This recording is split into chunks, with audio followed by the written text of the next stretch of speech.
રાખીસરા જ્યોતિબેન એમ અમે ગુજરાત આંગણવાડી કર્મચારી સભા અમે 4 દિવસથી હડતાલ પર છીએ। અમારો સરકાર કોઈ બેનો અમારો સરકાર સાંભળતી જ નથી।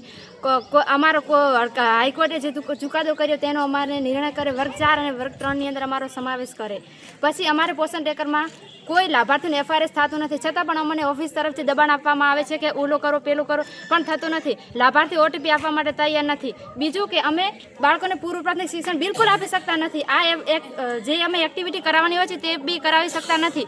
પછી એમએમવાયમાં જે ઈકેવાયસી આવેલ છે તે થતી નથી। લાભાર્થીના કોઈ અમને ઓટીપી આપવા બી તૈયાર નથી। તો સરકારશ્રી જો બધું સાંભળતી હોય તો અમારી આંગણવાડી બહેનોનું કેમ ના સાંભળે?